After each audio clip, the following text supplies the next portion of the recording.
యం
బ్రహ్మా వరుణేంద్రరుద్రమరుతః శృణ్వంతి దివ్యైస్తవైః వేదైః సాంగపదక్రమోపనిషదైః గాయంతి యం సామగాః ధ్యానావస్థిత తద్గతేన మనసా పశ్యంతి యం యోగినః యస్యాంతం న విదుః సురాసురగణాః దేవాయ తస్మై నమః. కృష్ణాయ వాసుదేవాయ దేవకీ నందనాయ చ నందగోపకుమారాయ గోవిందాయ నమో నమః. ఓ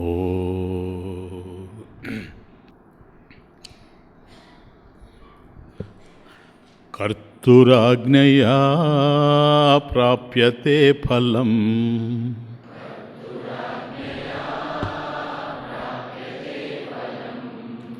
కర్మ కిం పరం కర్మ తజ్జడం.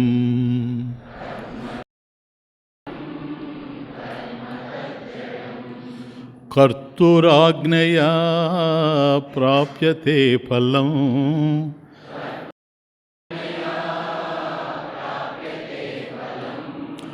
కర్మ కిం పరం కర్మ తజ్జడం. కర్మ కిం పరం కర్మ తజ్జడం. కర్తురాజ్ఞయా ప్రాప్యతే ఫలం కర్తురాజ్ఞయా ప్రాప్యతే ఫలం కర్మ కిం పరం కర్మ తజ్జడం. కర్మ కిం పరం కర్మ తజ్జడం. తృప్తి అనేది మన అనుభవంలో ఉంది. అనుభవంలో లేనటువంటి దాన్ని ఎవరు ఎప్పుడూ ఆశించలేరు. కాబట్టి ఏదో ఒక విధంగా తృప్తి చెందున్నాం ఈ ప్రపంచంలో. కొన్ని విషయాల్లో మనకు తృప్తి కలుగుతూ ఉంటుంది. ఆకలితో ఉన్నాం, ఆ రోజు కడుపు నిండా భోంచేసామనుకోండి, తృప్తి. అందుకని అంటాడు, తృప్తిగా భోంచేశానండి అంటాడు. భగవంతుని తృప్తిగా దర్శించానండి, ఏదో ఒకటి. కాబట్టి తను చేసేటువంటి కర్మ ఏదైతే ఉందో, ఈ కర్మలో ఎక్కడో ఒక చోట తృప్తి అనేది మనిషికి తెలుసు. కానీ వచ్చిన బాధ ఏంటంటే, తృప్తి అనేది మనిషికి తెలియంది కాదు. అసలు తృప్తి అనేదే కనుక మనిషికి తెలియకపోతే నాకు తృప్తి కావాలని మనిషి ఆశించడు. తృప్తి ఉంద కనుకనే ఆశిస్తూ ఉన్నాడు. ఇది కొంచెం జాగ్రత్తగా అర్థం చేసుకుంటూ రావాలి. తృప్తి ఉంది, అది ఉండడం వల్లనే ఆ అనుభవం ఉంది కనుక ఆ అనుభూతి తనని ప్రేరేపిస్తూ ఉంది. అట్లాగే ఆనందం అనేది మనిషికి తెలియంది కాదు ఈ ప్రపంచంలో. అనేక విషయాల్లో ఆనందాన్ని పొందుండాడు. కానీ ఆనందాన్ని పొంది ఉన్నాడు గనకనే మళ్ళీ నాకు ఆనందాన్ని కావాలని మనిషి ఆశిస్తాడు. కాబట్టి తృప్తి అనేది మనిషి యొక్క అనుభవంలో ఉంది. నెంబర్ 1, ఆనందం అనేటువంటిది మనిషి యొక్క అనుభవంలో ఉంది. తృప్తి తన అనుభవంలో ఉంది కనుకని తను కావాలనుకుంటున్నాడు. స్వామీజీ, తృప్తి తన అనుభవంలోనే ఉండేటప్పుడు మళ్ళీ కావాలని ఎందుకు కోరుకోవాల్సి వస్తూ ఉందని, అది తృప్తి ఉంది కానీ నిత్య తృప్తి లేదు. తృప్తి ఉంది కానీ నిత్య తృప్తి లేదు. అంటే తృప్తి అనేది తెలుసు తనకి. ఇప్పుడు గతంలో కడుపు నిండా భోంచేశాడు ఆకలిలో ఉండేటప్పుడు, అప్పుడు తృప్తి కలిగింది. తృప్తి ఎలా ఉంటుంది అనేది తెలుసు. కానీ మళ్ళీ వచ్చింది ఆకలి. ఇప్పుడు ఆకలి ఉంది కాబట్టి ఇప్పుడు ఏమనుకుంటున్నాడంటే, అప్పుడు ఆకలి కలిగినప్పుడు నేను ఎట్లా తృప్తి చెందాను, భోంచేసి తృప్తి చెందాను కనుక మళ్ళీ ఇప్పుడు భోజనం చేస్తే నేను తృప్తి చెందుతాను ఏమో, కానీ నాకు మాత్రం తృప్తే కావాలి. ఎందుకని? అసంతృప్తితో నేను జీవించలేను. ఎక్కడైతే అసంతృప్తి ఉంటుందో అక్కడ నేను జీవించలేను. కాబట్టి తృప్తి నాకు కావాలి. ఆ తృప్తి యొక్క స్వభావం ఏమిటంటే, స్వరూపం ఏమిటంటే నిత్య తృప్తిగా ఉండాలి. క్లియర్గా పెట్టుకోండి మనసులో. అసలు ఇక్కడ కర్మలు కదులుతూ ఉన్నాయి. కర్తురాజ్ఞయ ప్రాప్యతే ఫలం కర్మకిం పరం, ఇక్కడే. కాబట్టి ఆనందం అనేది మనిషికి తెలుసు. అసలు ఆనందం అనేదే కనుక మనిషికి తెలియకపోతే ఆనందం కావాలని మనిషి కోరుకోడు.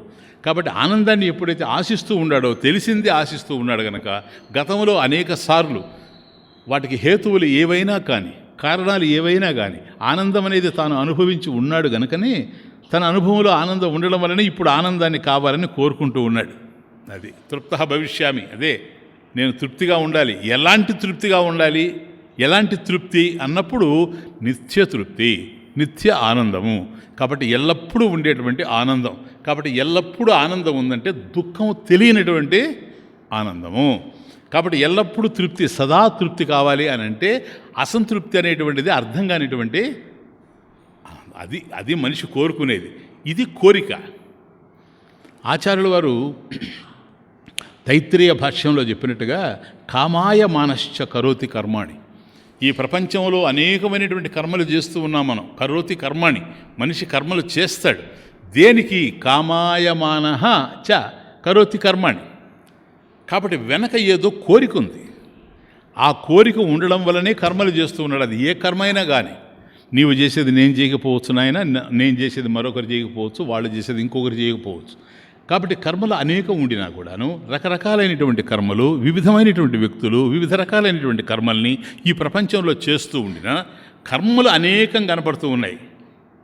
ఒకరు చేసే కర్మలు ఒకరు చేయడం లేదు. కాబట్టి అనేకమైనటువంటి కర్మలు కదులుతూ ఉన్నాయి. కానీ అందరి కర్మల వెనుక, అందరూ ఆచరించేటువంటి కర్మల వెనుక కోరిక ఒక్కటే ఉంది. కామాయమానః చ కరోతి కర్మాణి, కర్మాణి కరోతి. కాబట్టి మనిషి ఏదో ఒక కామం ఉంది వెనక, ఒక డిజైర్ ఉంది, ఏదో కామం ఉంది. ఏమిటి ఆ కామము అని అంటే, నేను తృప్తిగా ఉండాలి, నిత్య తృప్తిగా ఉండాలి, నిత్య ఆనందంతో నేను ఉండాలి. అదే దాన్ని మనం చిన్నదిగా షార్ట్ ఫామ్లో చెప్పాం, తృప్త భవిష్యామి అంటే దాని అర్థమే నిత్య తృప్త భవిష్యామి అని అర్థం. తృప్త భవిష్యామి అంటే నిత్య తృప్త భవిష్యామి, నిత్యానంద భవిష్యామి. కాబట్టి నేను ఎప్పుడు నిత్యానందంతోనే ఉండాలి అని అనుకోవడం వల్లనే మనిషి ఆ నిత్య తృప్తిని, నిత్య ఆనందాన్ని పొందడానికి కర్మలు చేస్తూ ఉన్నాడు ఈ ప్రపంచంలో. ఇంకేమీ లేదు. కాబట్టి ఎవరు ఏ కర్మలు చేస్తూ ఉండినా వాళ్ళ దగ్గరకు మనం వెళ్ళి, అయ్యా నీకు ఎందుకు నువ్వు ఇవి పని చేస్తున్నావు అని కనుక మనం అడిగితే అతను చెప్పేటువంటి సమాధానం ఏంటంటే, అయ్యా నాకు తృప్తి కావాలి, నాకు ఆనందం కావాలి అనేటువంటి ఉద్దేశంతోనే కర్మలు చేస్తూ ఉన్నాడు. కాబట్టి కర్మలు చేసేదేమో నిత్యానందం కోసం, నిత్య తృప్తి కోసం. కానీ ఏ కర్మలైతే అతను చేస్తూ ఉన్నాడో ఆ కర్మల వల్ల అతని కోరిక ఫలించదు. ఇది ఉపోద్ఘాతం. ఉపదేశసారానికి ఉపోద్ఘాతం అదే. అయ్యా కర్మల వల్ల నీ కోరిక తీరదు. క్లియర్గా పెట్టుకున్నా ఆయన, లేకపోతే ఎంతకాలం వింటున్నా కూడా అట్లాగే ఉంటుంది. ఇప్పుడు కోరిక ఏదైతే ఉందో అది నిత్యతృప్తి, నిత్యానందం. దీనికోసం కదా కర్మలు చేస్తూ ఉన్నాడు. కాబట్టి నిత్యతృప్తిని, నిత్యానందాన్ని వాంఛించి కర్మలు చేస్తూ ఉన్నాడు అనేది మనకు క్లియర్ అయిపోయిందా? ఇప్పుడు మీకు మహర్షి చెప్పేది ఏంటంటే, నాయన నిజమే, నిత్యతృప్తిని, నిత్యానందాన్ని నిత్య ఆనందాన్ని వాంఛించి నువ్వు కర్మలు చేస్తూ ఉన్నావు. కానీ ఈ కర్మల వల్ల నీ కోరిక తీరదు. ఏంటి ఆ కోరిక? అంతే, అది తీరేందుకు అవకాశం లేనే లేదు. ఇది ఉపదేశ సారం యొక్క ఉపోద్ఘాతం. ఉపదేశ సారానికి ఉపోద్ఘాతం అదే. కాబట్టి ఈ ప్రపంచంలో మనిషి ఆశించేదానికి మనిషి చేసేదానికి సంబంధం లేదు. See the point. నువ్వు ఏదైతే ఆశిస్తూ ఉన్నావో దానిని పొందాలని నువ్వు కర్మ చేస్తూ ఉన్నావు. నువ్వు చేసేటువంటి కర్మకి నువ్వు ఆశించేటువంటి కోరిక ఏదైతే ఉందో దానికి సంబంధం లేదు. ఒకవేళ సంబంధం కనుక ఉంటే ఏ విధంగా అయినా సరే ఇంక నువ్వు మళ్ళీ కర్మలు చేయాల్సిన అవసరం లేదు, తృప్తి పడిపోతావు వాడికి. కానీ ఎంతకాలం ఈ ప్రపంచంలో మనం ఎన్ని రకాలైనటువంటి కర్మలు అసంఖ్యాకంగా చేసుకుంటూ పోతూ ఉండినా కూడాను ఎప్పుడైతే మన కోరిక తీరడం లేదో దీన్ని మనం బాగా లోతుగా ఆలోచించాల్సినటువంటి అవసరం ఉంది. అయ్యా, నువ్వు కర్మ చేస్తున్నావు, ఎందుకు చేస్తున్నావు అంటే నీకు కర్మ స్వేచ్ఛ ఉంది గనక. నీకు కర్మ స్వేచ్ఛ ఉంది. నువ్వు ఇష్టం వచ్చినట్టుగా ఆలోచించి కర్మలు చేయగలవు. అవే పశుపక్షాదులు చేసేందుకు అవకాశం లేదు. అవి ఒక ప్రోగ్రామ్డ్గా ఉంటాయి. వాటికి ఒక నియమబద్ధమైనటువంటి ప్రణాళిక ఉంటుంది. ఆ విధంగా చేసుకుంటూ పోతాయి, అంతేగాని ప్రత్యేకంగా చేయలేవు. కాబట్టి ఆ విధమైనటువంటి కర్మస్వేచ్ఛ బుద్ధి వాటికి లేకపోవడం వల్ల, కర్మస్వేచ్ఛ లేదు కనుక అవి ఏమి తయారు చేయలేదు ఈ ప్రపంచంలో. ఒక విమానం ఫ్లైట్ పోతా ఉందంటే దాన్ని కనిపెట్టింది నువ్వే. ఎందుకని? నీకు ఆలోచన శక్తి ఉంది గనక. కాబట్టి నువ్వు చేయాలనుకుంటే చేయగలవు, నేను చేయననుకుంటే చేయకుండా ఉండొచ్చు, లేదు మరొక విధంగా చేస్తానంటే మరొక విధంగా చేయొచ్చు. ఆచార్య వారు బ్రహ్మసూత్రంలో చెప్పినట్టుగా కర్తుం శక్యం అకర్తుం శక్యం అన్యదావా కర్తుం శక్యం. నేను కొత్త వాళ్ళకు కూడా చెప్తున్నా, కర్తుం శక్యం నేను ఇది చేస్తాను, అకర్తుం శక్యం నేను ఇది చేయలేను, అన్యదావా కర్తుం శక్యం మరొకటి కూడా చేస్తాను. చూచారా? నేను సినిమాకు పోతాను, కర్తుం శక్యం. నేను సినిమాకు పోను, అకర్తుం శక్యం. నేను ఉపన్యాసానికి పోతాను, అన్యదావా కర్తుం శక్యం. కాబట్టి ఈరోజు నేను వంట చేస్తాను, వంకాయ చేస్తాను, కర్తుం శక్యం. వంకాయ చేయను, అకర్తుం శక్యం. బెండకాయ చేస్తాను, అన్యదావా కర్తుం శక్యం. కాబట్టి ఎప్పుడు కూడాను ప్రతి మనిషి తను చేసేటువంటి కర్మలో నేను ఇది చేస్తాను, ఇది నేను చేయను, నేను మరొక విధంగా చేస్తాను అనేటువంటి స్వేచ్ఛ మనిషికి కొంత చూసారా? ఇది కర్మ స్వేచ్ఛ. కర్మ స్వేచ్ఛ మనకు ఎప్పుడైతే ఉందో దాన్ని బట్టి మనం కర్మలు ఆచరిస్తూ పోతాం. ఈ కర్మలు ఎందుకు చేస్తున్నావయ్యా అని ప్రశ్నించినప్పుడు కర్మ ఫలాన్ని ఆశించి చేస్తున్నాం. బాగా క్లియర్గా పెట్టుకోండి. కర్మ నువ్వు ఎందుకు చేస్తున్నావంటే, అయ్యా నా కర్మ స్వేచ్ఛ ఉంది, నేను కర్మనే చేస్తున్నా. దేనికోసం చేస్తున్నావు? కర్మ ఫలం కోసం చేస్తాను. కాబట్టి నేను ఈ కర్మను చేస్తున్నానంటే నాకు ఈ ఫలితం వస్తుంది, అందుకని నేను చేస్తున్నాను. సరే, కర్మ నువ్వు చేస్తున్నావు, కర్మ స్వేచ్ఛ నీకుంది, ఫలప్రదాత నువ్వేనా అనేది ప్రశ్న పడుతుంది. అక్కడ నీకు స్వేచ్ఛ ఉందా? ఎందుకని? ఒకటి ఆశించి నువ్వు కర్మ చేస్తూ ఉన్నావు గనక అంతవరకు నీకు కర్మ స్వేచ్ఛ ఉంది. నాకు ఇది కావాలి అని ఆశించి నువ్వు కర్మ చేస్తావు. కానీ ఆ కర్మకు ఫలితం కదా నువ్వు ఆశించేది, ఆ ఫలితం అనేది నీ చేతిలో ఉందా అనేది ప్రశ్న. కర్మ ఫలాన్ని ఇచ్చేది ఎవరు? ఫలం అనేది వస్తుంది నాకు అంటున్నావు కనుక ఇస్తేనే కదా వస్తుంది.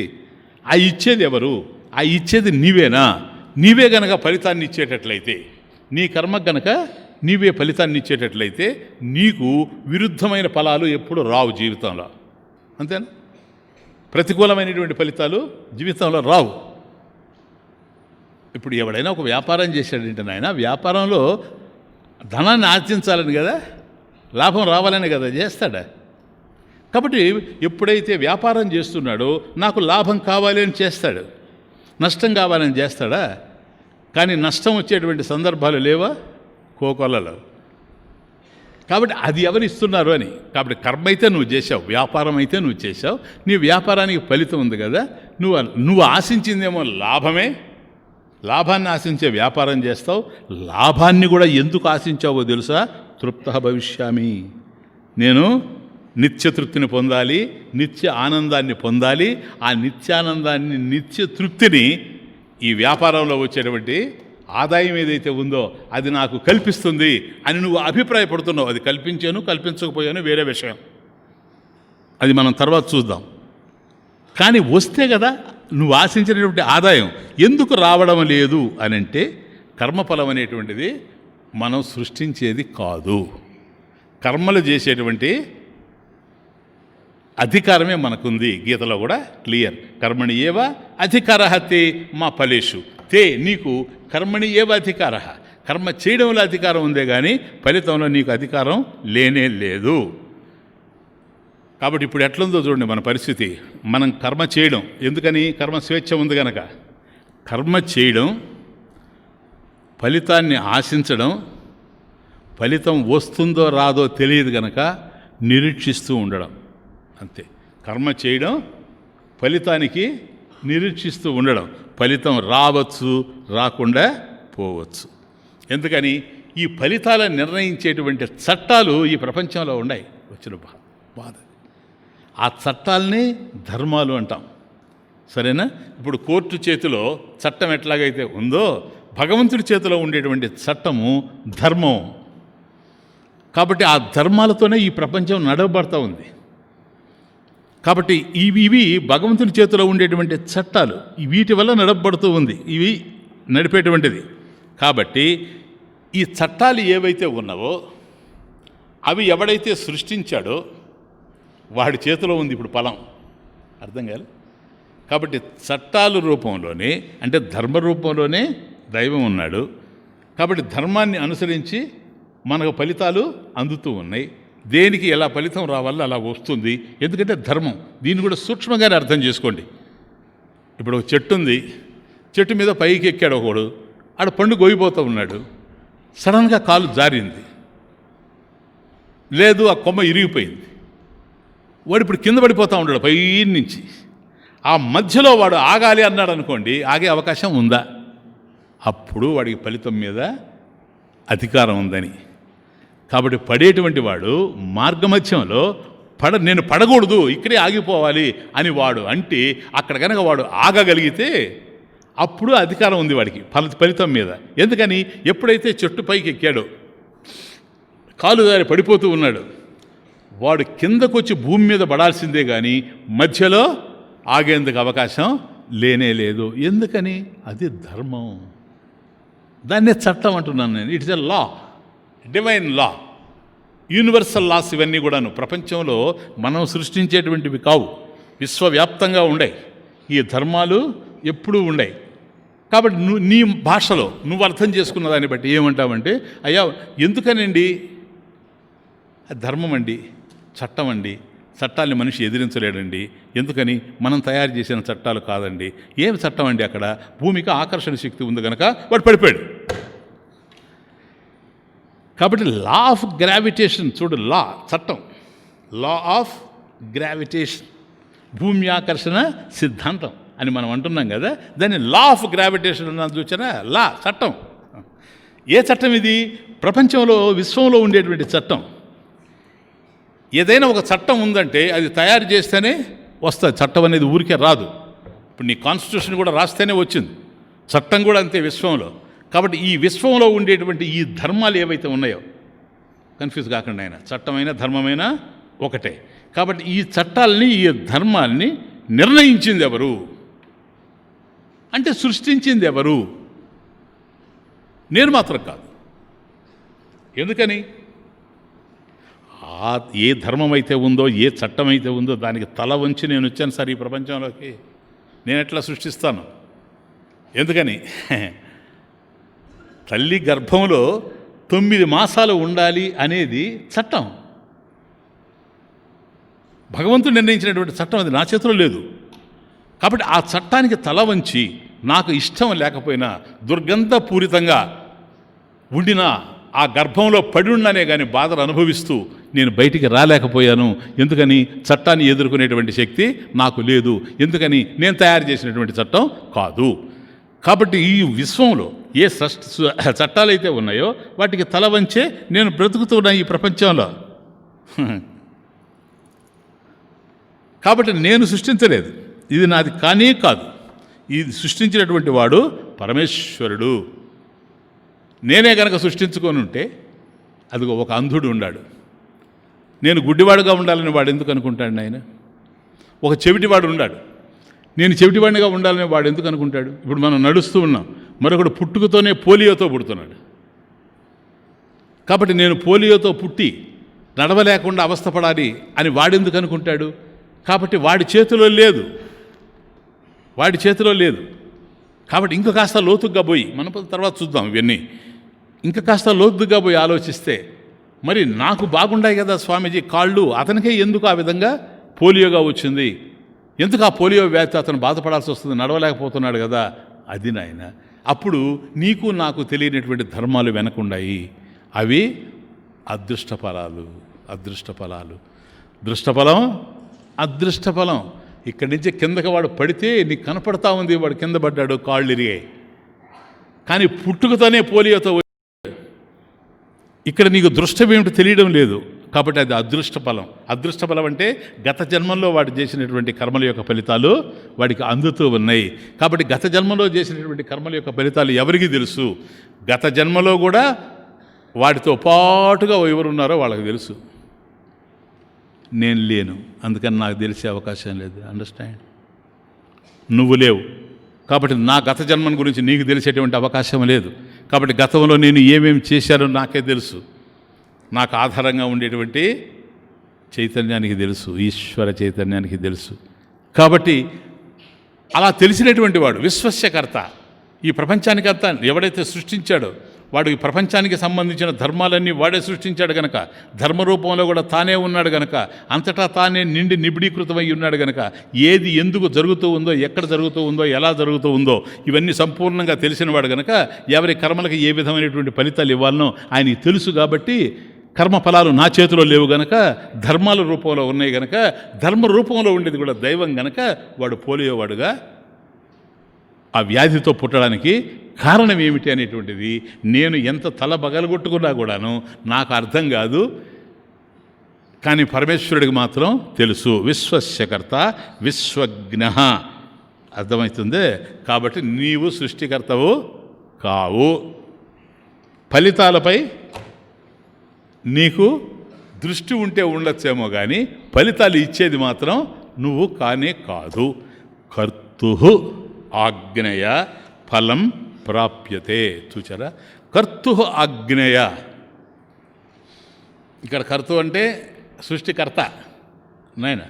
కర్తు అని అన్నాడు అని అంటే మాత్రం అది షష్ఠీ విభక్తి.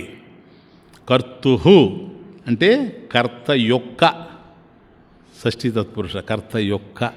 కర్తు ఆజ్ఞయ అనుజ్ఞయ. ఆజ్ఞయ అనుజ్ఞయ. ఆజ్ఞయ ఆజ్ఞ చేత. చేత తృతీయ. చేతన్ చేన్ తోడం థోన్ తృతీయ. కాబట్టి కర్తు కర్త యొక్క ఆజ్ఞయ, ఆయన యొక్క ఆజ్ఞ చేత ప్రాప్యతే ఫలం. ఫలం ప్రాప్యతే, ఫలం లభ్యతే. కాబట్టి మనం చేసేటువంటి కర్మలకి ఫలితాలు ఎక్కడి నుంచి వస్తున్నాయంటే ఆయన దగ్గర నుంచే వస్తున్నాయి. కర్త యొక్క సృష్టికర్త. కర్త అంటే ఇక్కడ సృష్టికర్త. కాబట్టి ఈ సృష్టి ఎందుకని ఫలితాలు ఎక్కడైనా వస్తాయి, సృష్టిలో ఎక్కడైనా వస్తాయి. సృష్టిలో ఎక్కడ పట్టినా ధర్మాలే ఉన్నాయి. కాబట్టి ఈ ధర్మాలన్నీ తెలిసిన వాడై ఉండాలి. సర్వజ్ఞ, సర్వస్యకర్త. కాబట్టి సమస్తాన్ని తానే తయారు చేశాడు కనుక సర్వజ్ఞ, సర్వాన్ని తెలిసినటువంటి వాడు. సర్వాన్ని తెలిసినటువంటి వాడు ఎవరో అతను ఇచ్చేది. కాబట్టి కర్తు ఆజ్ఞయ ఫలం ప్రాప్యతే లభ్యతే. ఇప్పుడు నువ్వు నైనా జస్ట్ ఇప్పుడు నువ్వు కర్మలు చేసేది దేనికి నాయనా? ఏం కావాలని? నిత్యతృప్తి కదా, నిత్యానందం కదా, అది మోక్షం కదా. మోక్షమేనా? పరం కదా అదే. కర్మ కిం పరం అది. కాబట్టి కర్మ పరం ఎట్లా అవుతుంది అనేది ప్రశ్న. కర్మ కిం పరం భవతి? రమణ క్వశ్చన్స్. కర్మ కిం పరం భవతి? మరి నీకు కావాల్సింది నిత్యతృప్తి కదా, నిత్యానందం కదా. అది కర్మ ఎట్లిస్తుంది నీకు? ఎందుకని? కర్మ పరిమితమైంది కదా. కాబట్టి రమణ అడిగేది ఏమిటంటే, పరిమితమైనటువంటి కర్మ నువ్వు ఆశించేటువంటి పరం అనే మోక్షం ఏదైతే ఉందో దాన్ని ఎట్టి పరిస్థితుల్లో ఇవ్వలేదు. ఫస్ట్ పాయింట్ క్లియర్గా పెట్టుకోండి ఆయన. ఇది బోధలు చేసేవాళ్ళతో, ఉపన్యాసాలు చేసేవాళ్ళతో, మఠాలు పెట్టుకున్న వాళ్ళతో ఇది కనుక అర్థమైందంటే మనం విడిపోతాం. ఎందుకని మన మార్గమే వేరే ఇంకా. సరేనా? ఇంత చిన్నతనం నుండి కూడాను ఎవరు ఎన్ని రకాలుగా చెప్పినా నేను తల వంచల, తల తిప్పల. కారణం ఏంటో తెలుసా? ఇది అర్థమైపోయింది కనుక.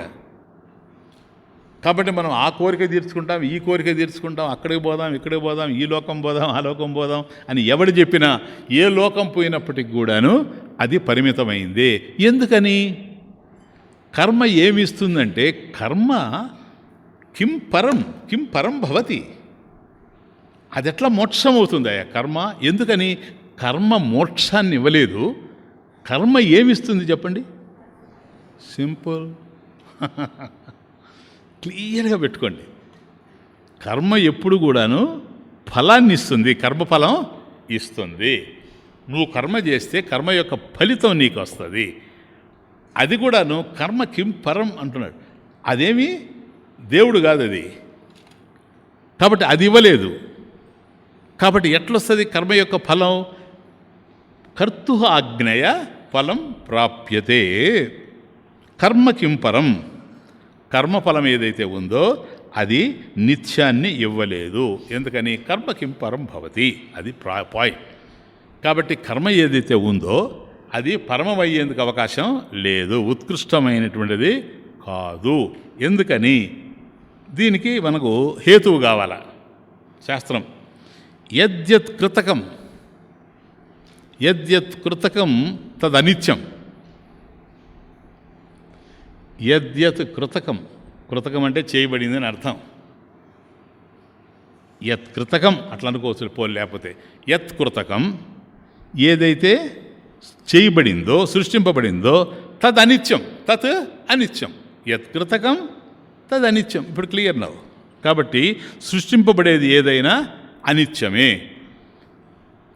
కాబట్టి కర్మ అనేది కూడా సృష్టింపబడేది. అవునా కాదా? ఇప్పుడు ఒక కర్మ చేశామనుకోని ఆయన, ఉపన్యాసం కర్మ అనుకోండి. ఉపన్యాసం 5 గంటలకు నేను ప్రారంభం చేశాను కదా, అంటే 4:30కు లేదు కదా, 4:55 కూడా లేదు. అంటే ప్రారంభం అయిందా లేదా? స్టార్ట్ అయింది కదా, సృష్టింపబడింది. యత్కృతకం తత్ అనిత్యం. ఎందుకని? మళ్ళీ 6:30కి అయిపోతుంది. 1.5 hour అయిందంటే అది అయిపోతుంది. కాబట్టి కర్మ ఏదైనా సరే ఎక్కడైనా అది ప్రారంభం అయిందంటే అది అనిత్యమై ఉంటుంది. హేతువేంటి సార్? కృతత్వాత్. హేతువు కృతత్వాత్. కృతత్వాత్ అంటే సృష్టింపబడింది. ఉదాహరణ ఏంటి? ఘటత్వాత్, పటత్వాత్. కాబట్టి కుండ ఏ విధంగా అయితే సృష్టింపబడిందో ఆ విధంగా సృష్టింపబడింది. క్లియర్? గుడ్డ ఎట్లాగైతే నేయబడిందో ఆ విధంగా నేయబడింది. కాబట్టి నేతగాడు గుడ్డని నేసిన తరువాత ఆ వస్త్రాన్ని మీకు ఇస్తే, కాబట్టి ఇప్పుడు నేసిచ్చాడు. ఇప్పుడు కుండని కుమ్మరి తయారు చేసి ఇచ్చాడు.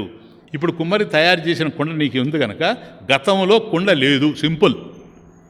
గతంలో కుండ లేదు, ఇప్పుడు వచ్చింది. లేనిది వచ్చింది. ఏదో ఒకరోజు లేకుండా పోతుంది. లేనిది వచ్చింది, వచ్చింది లేకుండా పోతుంది. అది కృతత్వా. కాబట్టి ఏదైనా సరే ఒకటి తయారు చేయబడిందంటే, ఒకటి సృష్టింపబడిందంటే అది అంతకుముందు లేనిది. లేనిది వచ్చింది అంటే వచ్చింది లేకుండా పోతుంది. కాబట్టి కర్మలు కూడా అంతే. ఈ ప్రపంచంలో లేనివి వస్తూ ఉంటాయి, అవి లేకుండా పోతూ ఉంటాయి. గతంలో లేనిది ఇప్పుడు ఉన్నది, భవిష్యత్తులో లేకుండా పోతుంది. కాబట్టి నీకు కావాల్సిన నిత్యం ఇప్పటికే మనకు అర్థమైపోయింది. ఏమని? కర్మఫలం అనేటువంటిది అనిత్యం. కర్మఫలం అనిత్యం.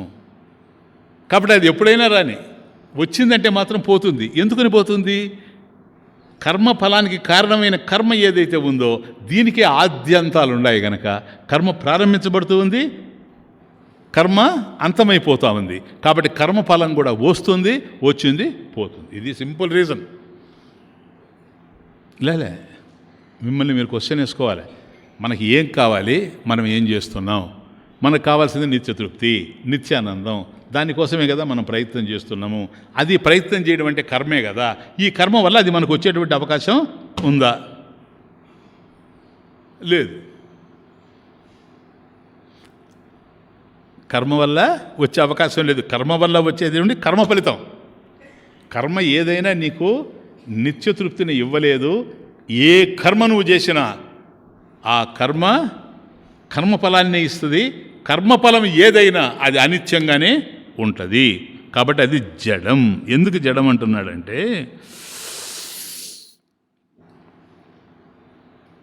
నీ స్వరూపమే నిత్యం. వచ్చిన బాధ ఏంటంటే, ఇప్పుడు నీవే కదా ఆత్మ. అది తెలియకనే కదా నువ్వు నిత్యతృప్తి కావాలంటున్నావు. నీవు ఆత్మవే కదా. అంటే ఈ సబ్జెక్టులో కాదు, పూర్వం మీరు విన్నదాన్ని బట్టి నీవు ఆత్మవేనా? ఆత్మ నిత్యానంద స్వరూపమా, సత్వచిత ఆనందమా? నువ్వు అదే కదా అయ్యున్నావా? మళ్ళీ అది కావాలి తృప్త భవిష్యమని ఎందుకు అడుగుతున్నావు? తెలియకపోవడం చేత. కాబట్టి నీవు అదే అయ్యుండి అది నేను అని నీకు తెలియడం లేదు. ఆ తెలియకపోవడాన్ని ఏమంటారు? తెలియకపోవడం చేత అంటే అజ్ఞానం చేత నీ కోరిక కదులుతూ ఉంది. చూడండి ఆయన ఎట్లా ఉందో, ఫ్యామిలీ ట్రీ, వంశవృక్షం ఎట్లా ఉందో చూడండి.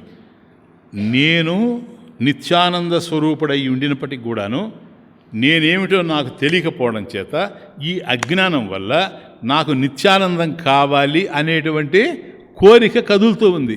కాబట్టి అజ్ఞానము నంబర్ 1. అజ్ఞానం వల్లనే కోరిక కలిగేది. అజ్ఞానం లేకపోతే కోరిక కలగదు. అంతే కదా. నేను ఆత్మని అనుకునేటప్పుడు కోరిక ఎందుకు వస్తుంది? నేను అనంతమైనటువంటి ఆత్మస్వరూపాన్ని అనుకున్నప్పుడు కోరిక ఎందుకు వస్తుంది? కాబట్టి అజ్ఞానం ఉండడం వల్ల, అంటే నన్ను గురించి నాకు తెలియనటువంటి దశలోనే కోరిక కదులుతూ ఉంది. కాబట్టి అజ్ఞానం యొక్క బిడ్డ కోరిక. క్లియర్నా? కోరిక యొక్క బిడ్డ ఎవరో మీరు చెప్పండి? కర్మ. అచ్చా, కోరిక యొక్క బిడ్డ ఎవరు? కర్మ. కాబట్టి అజ్ఞానం యొక్క మనవరాలు కర్మ. క్లియర్నా సార్? కర్మ కింపరం, అది క్వశ్చన్. ఇప్పుడు మహర్షి వేసే ప్రశ్న అది. కాబట్టి అజ్ఞానం వల్లనే కోరిక కలిగి, కోరిక వల్ల కర్మ జరుగుతూ ఉండేటప్పుడు ఈ కర్మ కింపరం భవతి. కర్మ తజ్జడం. నెక్స్ట్ చూసారా పదం? ఈ ఉపదేశారం లేదంటే సింపుల్ సెంటెన్సెస్, చిన్నవి పగల కొడుతుంటే దాని భావం పోతూ ఉంటుంది. కాబట్టి కర్మ కింపరం భవతి. కాబట్టి మోక్షం అయ్యేందుకు అవకాశం లేదు కదా. కర్మ తజ్జడం, తత్కర్మ జడం.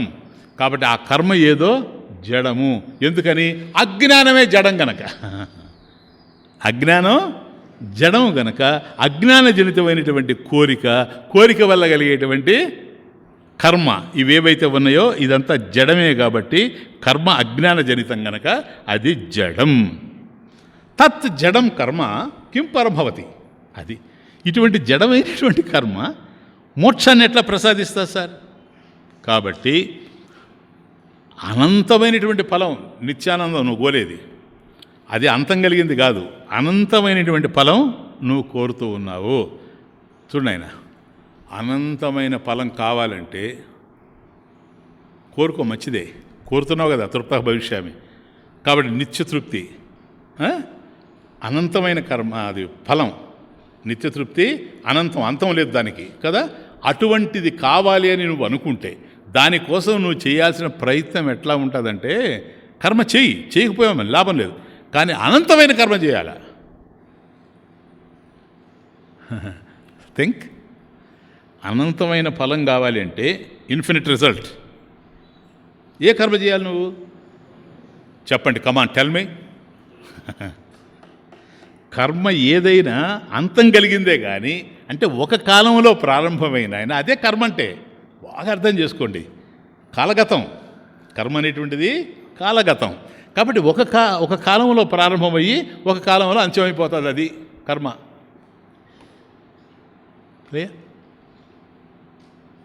ఇటువంటి కర్మ అనంత ఫలాన్ని ఎట్లా ఇస్తుంది అంటాడు. నిత్యతృప్తి నీకు కావాలి అంటే ఇంకా మనకు రానే రాదు జీవితంలో నిత్యతృప్తి అనుకోబాకండి. నిరాశ ఎందుకు, నేనున్నాను కదా. నేనున్నానంటే ఏంటి దాని అర్థం? మహర్షి ఉండాడని అర్థం. మహర్షి ఉండాడు ఆయన. ఈ ఉపదేశ సారం అయ్యే లోపల దించేస్తాడు మీ హృదయంలోకి. దీన్ని అర్థమవుతుంది. ఊరికే చదివితే అట్లుంది, మనం దాని లోతుకు పోతామంటే అర్థమవుతూ ఉంటుంది మనకు. కాబట్టి అనంతమైనటువంటి ఫలం కావాలంటే, అనంతం అంటే నిత్యమైంది, అనంతమైందంటే నిత్యమైంది. అలాంటిది కావాలంటే అనంతమైనటువంటి కర్మ నువ్వు చేయాలి. అనంతమైనటువంటి కర్మ లేనే లేదు. సో ఇప్పుడు మనం అందరం కలిసి ఒకటి డిసైడ్ చేస్తాం, మోక్ష నా కర్మఫలం. Clear now? నాయన బంగారు గుళికల్లాగా దాచుకోండి ఇవి. మోక్ష నా కర్మఫలం. ఇప్పుడు ఎవడు మీ దగ్గరకు వచ్చినా, ఎంత పెద్ద శాస్త్రి వచ్చినా, ఎంత శాస్త్రం తెలిసినోడు వచ్చినా, ఆ యాగాలు చేస్తాం, ఈ యాగాలు చేస్తాం, ఈ యజ్ఞాలు చేస్తాం, ఆ యజ్ఞాలు చేస్తాం, నథింగ్ రాంగ్, కమాన్ చేద్దాం కూర్చో. కానీ వాటి వల్ల మోక్షం రాదు. ఫస్ట్ యాక్సెప్ట్ చేయి నువ్వు. కాబట్టి మోక్ష నా కర్మఫలం.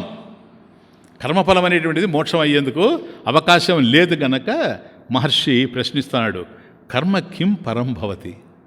కర్మ మోక్షం ఎట్లా అవుతుందయ్యా? అయ్యేందుకు అవకాశం కనపడమే లేదే. కాబట్టి ఏదైనా సరే కర్మఫలం, కర్మకు వచ్చేది కర్మఫలం.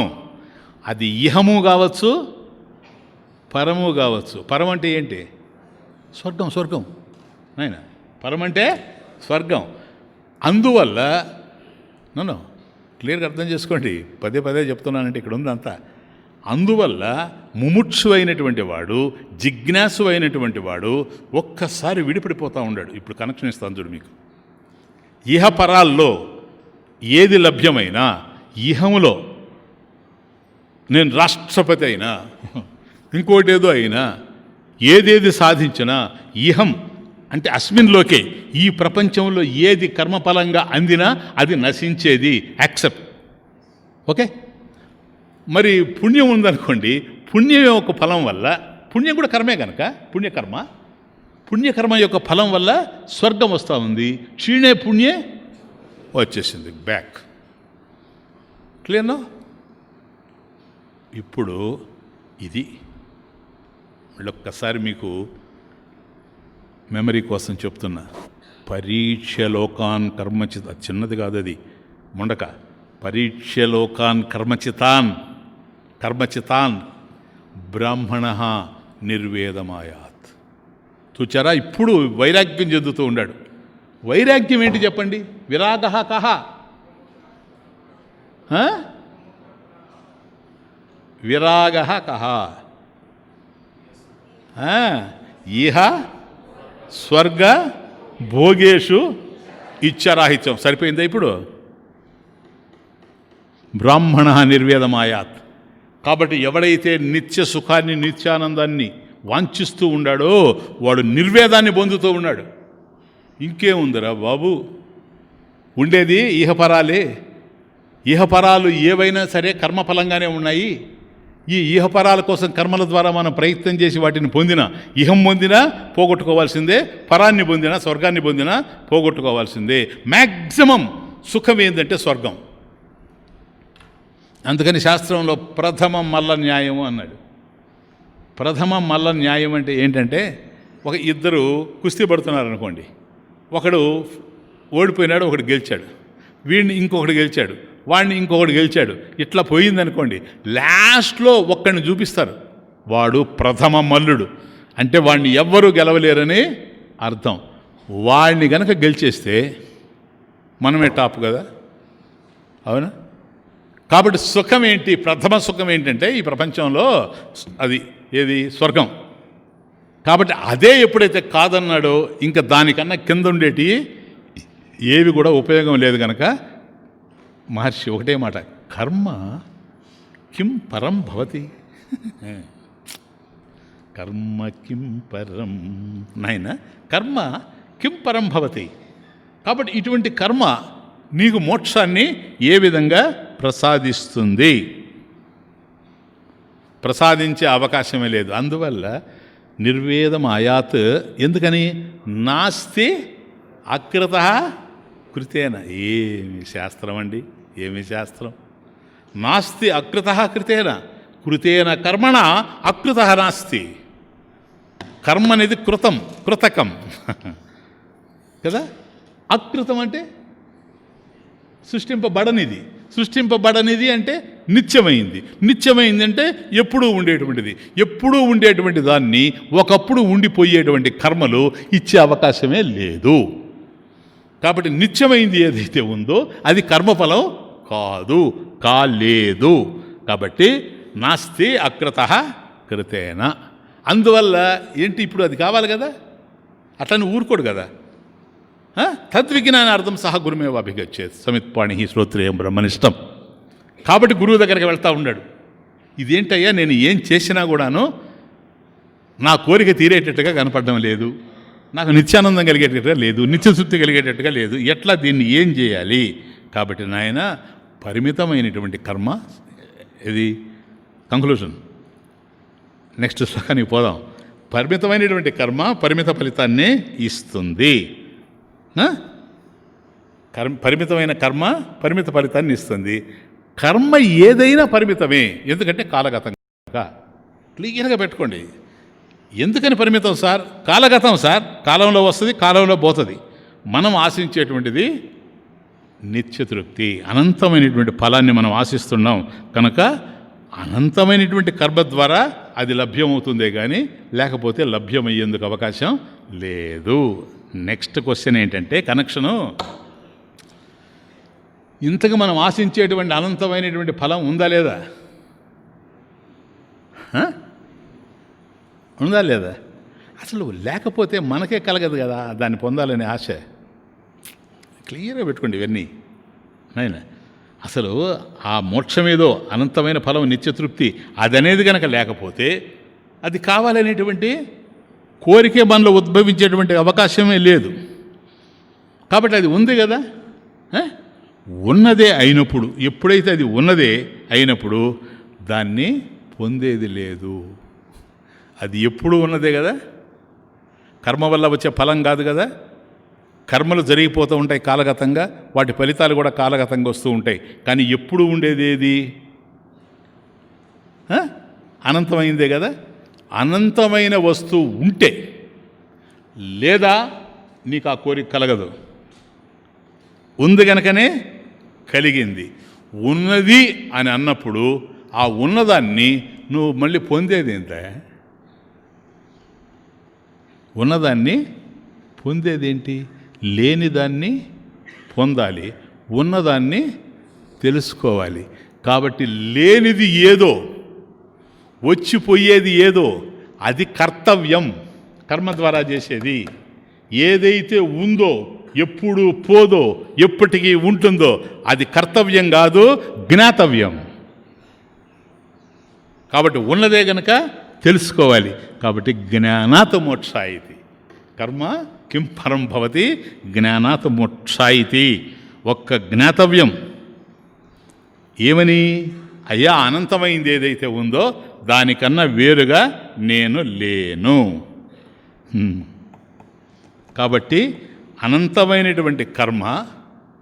నెక్స్ట్ క్వశ్చన్ వేస్తున్నా నేను కనెక్షన్కి. అయ్యా, అది ఎప్పుడు ఉన్నదే కదా, అంతటా ఉన్నదే కదా, లేక దానికన్నా వేరుగా ఇంకేమన్నా ఉందే? ఉంటే అది అనంతం కాదు మళ్ళీ. అలా అనంతమైంది ఉన్నప్పుడు నువ్వెక్కడున్నావు? అనంతంలోనే ఉన్నావు కదా. అనంతంలోనే నువ్వు ఉండేటప్పుడు అనంతమైంది ఒకటి ఉండి ఆ అనంతంలోనే నువ్వు ఉండేటప్పుడు నువ్వు అనంతమే కదా. ఇప్పుడు నీ నుండి నిన్ను వేరు చేసింది ఎవరు? ఎంత బ్యూటిఫుల్గా చెప్పారు నాయన. మీరేమనుకోవద్దు కానీ ఇటువంటి ఆన్సర్స్ శృతి మందిరంలో వస్తాయి కానీ ఇంకెక్కడ రావు నాయన. నేను మిమ్మల్ని పొగడ్డం కాదు, ఎంత తృప్తి పడుతున్నానో నేను. అర్థమవుతుంది. మీ అబ్బాయి కలెక్టర్ అయ్యాడంటే మీకు ఎంత ఆనందమో ఇట్లాంటి ఆన్సర్స్ విన్నప్పుడు రిప్లైస్. కాబట్టి నీవు అనంతం అనేది ఒకటి ఉండి అనంతంలోనే నీవే ఉండేటప్పుడు it is inclusive of all things, not exclusive of anything. నీవు అది అయ్యే ఉండేటప్పుడు నీ నుండి నిన్ను వేరు చేసింది ఎవరు? తెలియకపోవడమే. నేను అది అని తెలియకపోవడమే కనుక అజ్ఞానము. అజ్ఞానము, ఈ అజ్ఞానం పోవాలి నాయన, ఇంకేమీ లేదు. ఈ అజ్ఞానము పోవాలి కదా. అజ్ఞానానికి మనవరాలు కర్మ. ఇంతకుముందు చూచాం కదా. అదే జడం అజ్ఞానం, దాని కూతురికి కూతురు. ఈ కర్మ వల్ల అది ఎట్లా పోతుంది? అనంతమైనటువంటి ఫలం మనకు ఎట్లా వస్తుంది? అందువల్ల కర్మ కింపరం భవతి తత్కర్మ జడం కర్తు ఆజ్ఞయ ఫలం ప్రాప్యతే. ఆ కర్త యొక్క ఆజ్ఞ వల్లనే, ఆయన యొక్క అనుజ్ఞ చేతనే నీకు ఫలం వస్తూ ఉంది. కాబట్టి ప్రస్తుతం ఏదైతే సత్యంగా నిండి నిబిడీకృతమై ఉన్నదో దానికి సంబంధించిన జ్ఞానము నీకు లేకపోవడమే అజ్ఞానము. అజ్ఞానం అంటే అది. సరేనా? ఈ అజ్ఞానం ఎప్పుడైతే ఉందో ఇది నిన్ను పురికొల్పుతూ ఉంది. ఏమని? నువ్వు పరిమితుడివి, నువ్వు పరిమితుడివి, నువ్వు పరిమితుడివి అంటుంది. అలా పరిమితుడిగా నేను ఉండడం నాకు ఇష్టం లేదు. ఎందుకని? నా స్వరూపం జ్ఞానమే గనక, నేను అనంతమైనటువంటి వాడినే గనక పరిమితుడిగా నేను ఉండలేను. అందువల్ల అది నెడుతూ ఉంది నన్ను. నేను పరిమితుడిని అనగానే కాదు కాదు, మరి ఏం కావాలా? నువ్వు పరిపూర్ణుడివి కావాలా అనేటువంటి కోరిక. నేను పరిమితుణ్ణిగా ఉన్నాను అనేటువంటి భావనే నేను పరిపూర్ణుణ్ణి కావాలి అనేటువంటి కోరికకి ఆధారం అవుతూ ఉంది. కాబట్టి దాన్ని పొందు అని లోపల నుంచి ఒక ప్రెషర్ వస్తూ ఉంది. ఎలా పొందాలి? కర్మ తప్ప ఇంకేం లేదు కనుక కర్మలు చేస్తున్నావు, అది ఇంకేం లేదు. అర్థమవుతుంది. కాబట్టి ఏ కర్మలైతే నువ్వు చేస్తున్నావో ఈ కర్మల ద్వారా నువ్వు ఆ పరిపూర్ణత్వాన్ని పొందలేవు. కాబట్టి కర్మ అనేటువంటిది అజ్ఞానజనితము. ఫస్ట్ క్లియర్గా పెట్టుకోండి. అజ్ఞానజనితం కనుక అది జడము. అది పూర్ణం ఎలా అవుతుంది? పరిపూర్ణం ఎలా అవుతుంది? అయ్యేందుకు అవకాశం లేదు గనక కర్మ ఫలితాన్నే ఇస్తుంది. ఈ ఫలితం కూడా ఇక్కడ నెక్స్ట్ దానికి ఆధారం. ఈ ఫలితంలో కూడా వచ్చిన బాధ ఏంటంటే, ఒకటి, ఈ కర్మ ఫలాన్ని ఇచ్చేది ఎవరు? కర్తు ఆజ్ఞయ, ఈశ్వరాజ్ఞయ. ఈశ్వరస్య ఆజ్ఞయ, పరమేశ్వరుడి యొక్క ఆజ్ఞ వలనే నీకు అందుతూ ఉంది. కాబట్టి కర్మఫల ప్రదాత, మన కర్మలకు ఫలితాలు ఇచ్చేటువంటి వాడు పరమేశ్వరుడే అయినా నా కర్మకు ఫలితాన్ని నేనే పొందగలను అని అహంకారపూరితమైనటువంటి కర్మల్ని మనం ఆచరించడం వల్ల,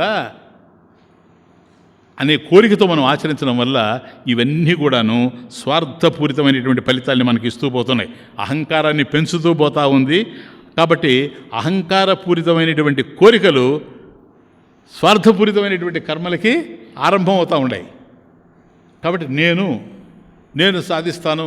ఇప్పుడు చెప్తారు చూడండి, అది నేను చేసి తీరతానండి అంటాడు. వాడెంత మూర్ఖుడో కాదా? ఎందుకని? ఏది నీ చేతిలో లేదు. Nothing is in your hands. నువ్వేం చేస్తావు చెప్పు? ఏం చేయగలవు బాబు నువ్వు? నేను అన్నీ చేసేస్తాను, నాకు ఏది నన్ను దాటిపోలేదు అని అంటాడు.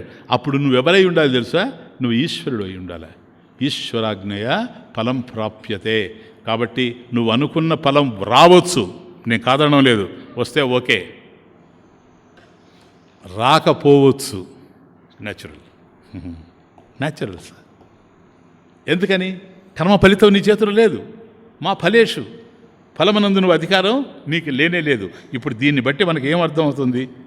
ఈ కర్మల వలన మనిషి సాధించేది ఏంటి? క్వశ్చన్ ఏనాయనా? కర్మల వలన మనిషి సాధించేది ఏమిటి? కర్తు ఆజ్ఞయ ఫలం ప్రాప్యతే. కర్మ కింపరం కర్మత జడం అయిపోయింది. కాబట్టి ఎంతగా మనం కర్మలు చేసినా కూడాను ఈ ప్రపంచంలో ఈ కర్మల వల్ల లేదా కర్మ ఫలితాల వల్ల మనం సాధించేది ఏమిటి? నెక్స్ట్, కృతిమహో దధౌ పతన కారణం.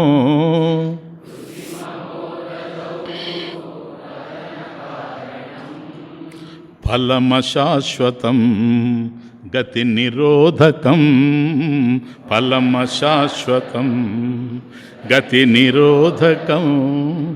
కృతిమహోదధౌ పతన కారణం.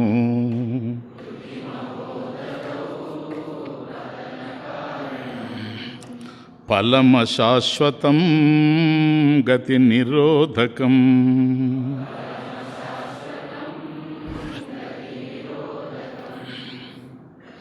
కృతి బాగా చూడండి. కృతి అంటే కర్మ. కృతి కర్మ. మహోదధౌ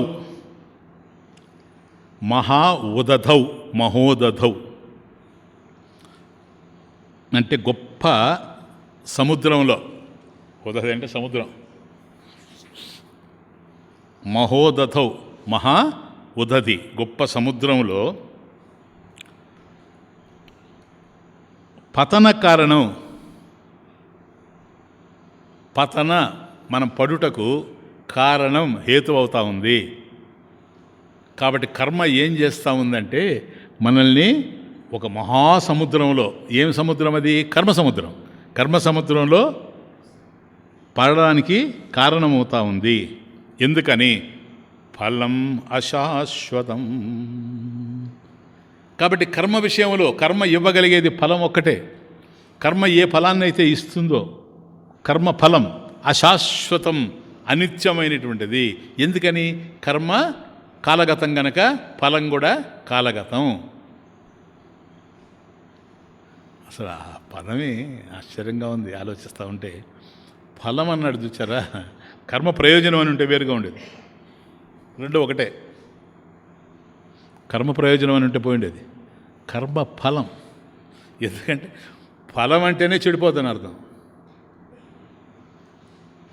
ఫ్రూట్స్ పెరిష్ సార్, తెలీదా మీకు? ఇప్పుడు ఇక్కడ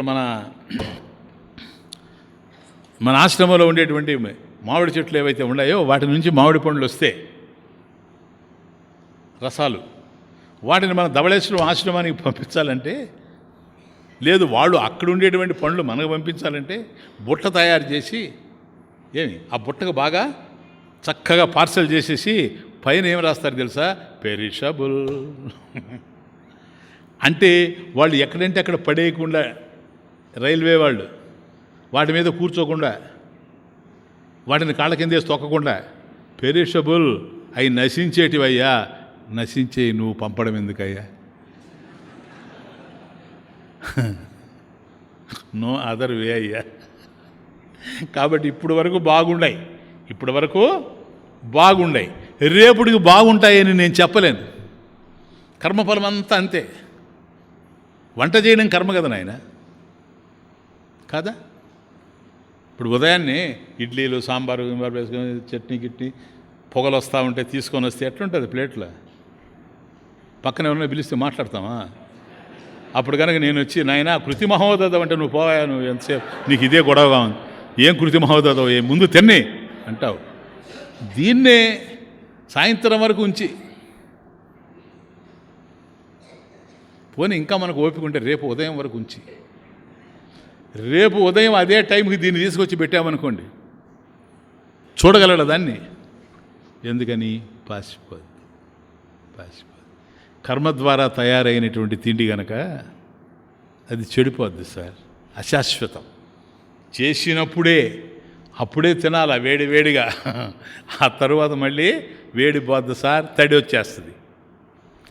కాబట్టి ఫలం అది. కాబట్టి ఫలాలు ఉన్నాయి, ఫ్రూట్స్ ఉన్నాయి అని అంటే అవి ఉన్నట్టు కనపడతాయి, బాగున్నట్టు కనపడతాయి. నువ్వు ఉపయోగించుకుంటే, మళ్ళీ లేదంటే అవి పాడైపోతాయి. అందుకని కర్మకి కర్మ ఫలం పెరిషబుల్. ఫలం అనేటువంటిది ఎప్పుడైనా నశిస్తుంది. కాబట్టి అది అశాశ్వతం. That's not permanent.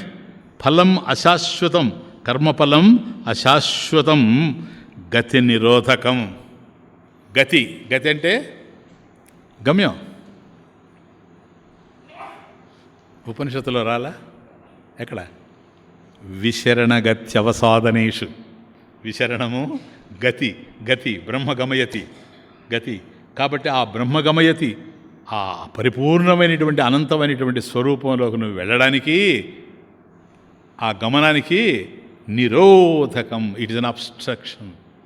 గతి నిరోధకం, గతి గమ్యం. ఆ గమ్యం ఏమిటి? మోక్షమే గనక, తృప్త భవిష్యమే గనక, ఆనందాన్వేషణలో నువ్వేదైతే ఆశించావో నిత్యానందం, అదే గనక గతి నిరోధకం అంటే గతే నిరోధకం భవతి. కాబట్టి గతిని నిరోధిస్తూ పోతా ఉంది ఇది. కాబట్టి కర్మలు చేస్తే ఏమొస్తుంది అని అన్నావు కదా నాయన, విను. కాబట్టి కర్మఫలాన్ని అనుభవించాలనేటువంటి కోరిక మనిషిలో ఉండడం వల్లనే కర్మకు పురికొల్పడం జరుగుతూ ఉంది, ఫస్ట్ పాయింట్. కాబట్టి కర్మఫలం ఏదైతే ఉందో, కర్మ ఎందుకు చేస్తున్నాడంటే ఆ కర్మఫలం ఏదైతే ఉందో దాన్ని అనుభవించాలి అనేటువంటి కోరిక మన దగ్గర ఉండడం వల్లనే అది మనల్ని పురికొల్పుతూ ఉంది. కాబట్టి కర్మ ఫలానుభవం ఏదైతే ఉందో అది శాశ్వత సుఖాన్ని ఇస్తుందని మనం అభిప్రాయపడుతూ ఉన్నాం, కర్మ ఫలానుభవం. కాబట్టి ఈ కర్మకి నేను ఫలితాన్ని పొందుతాను, ఇది పొందితే నేను తృప్తిగా ఉండగలను, ఆనందంగా ఉండగలను, నిత్య తృప్తితో ఉండగలను నువ్వు అనుకుంటూ ఉన్నావు. అది అలా అయ్యేందుకు అవకాశం లేదు. కనుక కర్మఫలాలు ఏవైనా కూడాను అనిత్యాలే. కర్మఫలాలు ఎప్పుడైనా కూడాను అనిత్యాలే. కృతి మహోదధౌ పతన కారణం. కాబట్టి ఫలాలు నశించాయి అనుకోండి, అప్పుడు ఏం జరుగుతుంది? ఫలం వల్ల నాకు ఆనందం కలుగుతుంది అనుకుంటాడు కదా. ఫలాలు కనుక నశిస్తే ఆనందం నశిస్తుంది. కానీ ఆనందం కోసమే మనిషి కర్మఫలాన్ని ఆశించేది, ఇంకొక దానికోసం కానే కాదు. కాబట్టి ఎందుకు ఆశిస్తున్నావయ్యా నువ్వు? నేను ఆనందాన్ని పొందడానికి. అంటే కర్మఫలం నీకు ఆనందాన్ని ఇస్తుందని నేను అనుకుంటున్నాను. కాబట్టి కర్మఫలం ఏదైతే ఉందో దాన్ని నేను అనుభవిస్తాను, అది దానివల్ల వచ్చేటువంటి ఆనందం మాత్రం పోతుంది. కానీ ఆనందాన్ని నేను అనుభవించాను కదా, ఆ స్పృహ నాలో ఉంటుంది. అదే సంస్కారము. దాన్ని సంస్కారము లేదా వాసన, వేదాంతంలో వాసన అంటారు చూచారా, ఆ వాసన ఒక టెండెన్సీ, అది మనసులో నిలబడిపోతుంది. ఎందుకని? దాన్ని నేను అనుభవించాను కనుక. ఇప్పుడు ఈ సంస్కారం ఏదైతే ఉందో,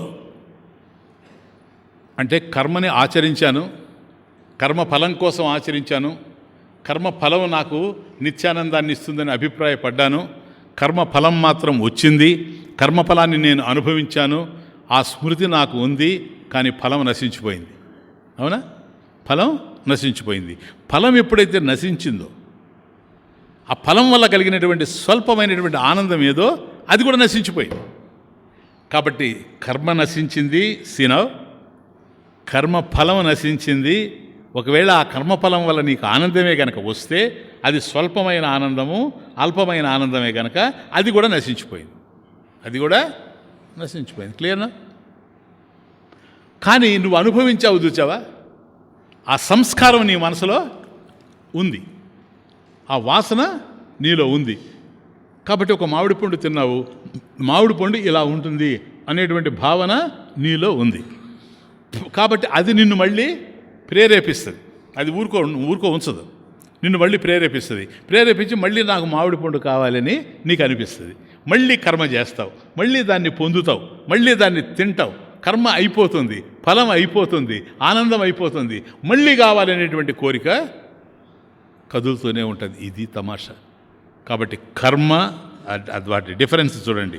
కర్మ అంటే ఎప్పుడైతే కోరిక మనసును ప్రేరేపిస్తే, నాయన కోరిక మనసును ప్రేరేపించింది అనుకోండి, అది కావాలి మామిడి పండు అని, మనిషి ప్రశాంతంగా ఉండలేడు. ఇదే వచ్చిన బాధ. ఎప్పుడైతే కోరికలు మనసును ప్రేరేపిస్తాయో మనిషి ప్రశాంతంగా ఉండలేడు. ఎందుకని? ఏ కోరిక అయితే మనసును ప్రేరేపించిందో దాన్ని తాను అనుభవించినప్పుడే ప్రశాంతంగా ఉండగలడు. నాకు మళ్ళీ మామిడి పండు కావాలి అని మనసు అడిగింది అనుకోండి, ఇతను ప్రశాంతంగా ఉండేందుకు అవకాశం లేదు. కాబట్టి మళ్ళీ దానికోసం ప్రయత్నం చేసి దాన్ని శాంతింపజేయాలి. కాబట్టి ఫలాసక్తి, నాకు అది కావాలి అని అనిపిస్తూ ఉంది కనుక దానికోసం మళ్ళీ కర్మలు చేస్తాడు. కాబట్టి కర్మ ముగిసిపోతుంది. కర్మ ముగిసింది, ఫలం కూడా పోతుంది. కర్మ వల్ల వచ్చినటువంటి ఫలం పోతుంది, కానీ సంస్కారం మనసులో ఉంటుంది, అది ప్రేరేపిస్తుంది. ఇది తమాషా. అజ్ఞానము, కోరిక, కర్మ, కర్మ ఫలం, వాసన లేదా సంస్కారం. కర్మఫలం వల్ల సంస్కారం, మళ్ళీ సంస్కారం ప్రేరేపిస్తే కర్మ, కర్మఫలం, సంస్కారం, కర్మ, కర్మఫలం, సంస్కారం. కృతిమహోదధౌ పతన కారణం. ఇప్పుడు ఎక్కడున్నాడు చూడండి. కృతిమహోదధౌ పతన కారణం. కాబట్టి ఈ కర్మ సముద్రంలో పడిపోయాడు. అవునా? ఇప్పుడు దీన్ని చూస్తూ ఉంటే మీకు ఎట్లా ఉంది? సుడిలాగా ఉండలా? కోరిక, కర్మ, కర్మఫలం, అనుభవం, కర్మఫలం, తర్వాత మళ్ళీ వాసన, సంస్కారం, మళ్ళీ కర్మ, కర్మఫలం, వాసన. ఇది సుడి.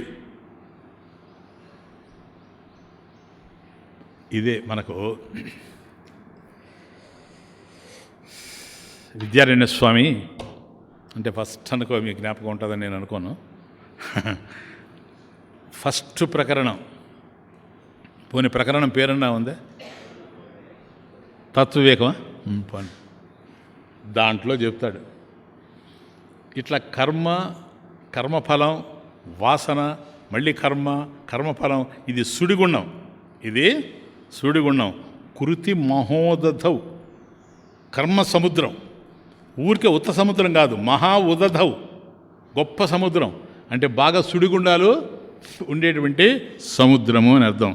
కుర్వతే కర్మభోగాయ, కుర్వతే కర్మ భోగాయ. అనుభవించడం కోసం కర్మ చేయడం. కుర్వతే, కుర్వతే కర్మ భోగాయ. కర్మ కర్తుం చ భుంజతే, కర్మ కర్తుం చ భుంజతే. కాబట్టి భోగం కోసం, మనం అనుభవించడం కోసం కర్మ చేయడం, కర్మ చేసిన తర్వాత అనుభవించడం. ఇది కర్మ చేయడం అనుభవం కోసం, అనుభవించడం, మళ్ళీ కర్మ చేయడం, మళ్ళీ కర్మ చేయడం, అనుభవించడం, అనుభవించడం, కర్మ చేయడం. ఇది వేదాంత పంచదశలో చెప్పింది తత్వవివేక ప్రకరణంలో. కాబట్టి కుర్వతే కర్మ భోగాయ, కర్మకర్తుంచ భుంజతే. అట్లా అనుభవిస్తూ ఉన్నాడు. ఇది ఎట్లా ఉందంటే నద్యాం కీటా ఇవావర్తాత్. నద్యాం, నదిలో, కీటా ఇవ, ఒక పురుగు ఎట్లాగైతే ఉందో, ఆవర్తాత్ ఆవర్తాంతరమాశుతే. ఆవర్తాత్ ఆవర్తాంతరం ఆశుతే తే.